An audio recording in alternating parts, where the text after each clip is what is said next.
امام مسلم، امام ابو داؤد، امام ترمذی، امام نسائی اور امام ابن ماجہ نے اپنی اسانید سے اس روایت کو نقل کیا کہ جب نبی صلی اللہ علیہ وسلم اللہ کے محبوب عیدین اور جمعہ کے دن یہ صورتیں پڑھا کرتے تھے، یعنی پہلی رکعت میں سورہ اعلیٰ سبح اسم ربک الاعلیٰ پہلی رکعت کے اندر، اور دوسری رکعت میں هل اتاک حدیث الغاشیہ اللہ کے نبی اس صورت کو پڑھتے تھے، یعنی اس کے بعد جو ساتھ متصل دوسری صورت ہے۔ جمعہ میں بھی اور عیدین میں بھی اللہ کے نبی ان دو صورتوں کو پڑھتے تھے۔ اس سے واضح ثبوت ملتا ہے کہ اللہ کے نبی اس صورت کو کتنا پسند فرماتے تھے۔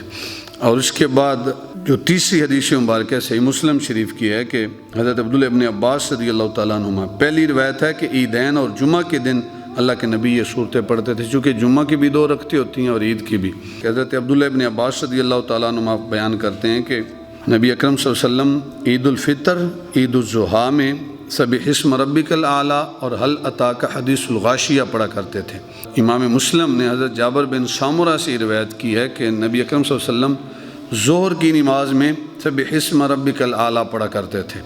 یعنی ظہر میں بھی، عیدین میں بھی، جمعہ میں بھی۔ تو یہ وہ صورت ہے جس کے ساتھ اللہ کے حبیب بڑی محبت کرتے تھے، بڑی خاص صورت ہے۔ ایک اور روایت ملتی ہے کہ حضرت عقبہ بن عامر جہنی اس حدیث کو روایت کرتے ہیں، سنن ابی داؤد اور سنن ابن ماجہ کی یہ روایت ہے۔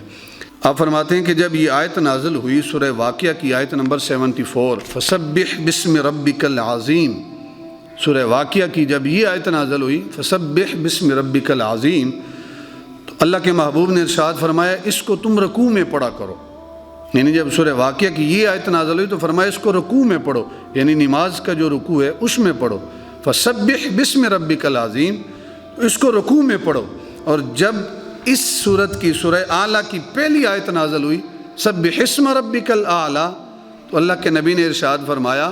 کہ اس کو تم سجدے میں پڑھا کرو، فسبح بسم ربک العظیم۔ جب یہ آیت نازل ہوئی تو فرمایا اس کو رکوع میں رکھ لو، یعنی نماز کے رکوع میں اس کو پڑھو۔ اور جب سبح اسم ربک الاعلیٰ یہ آیت نازل ہوئی تو فرمایا اس کو تم سجدے میں پڑھا کرو۔ یہ سنن ابی داؤد کی روایت ہے۔ اور اس کے بعد دوسری روایت سنن ابی داؤد کی ہے کہ اللہ کے محبوب نے ارشاد فرمایا کہ جب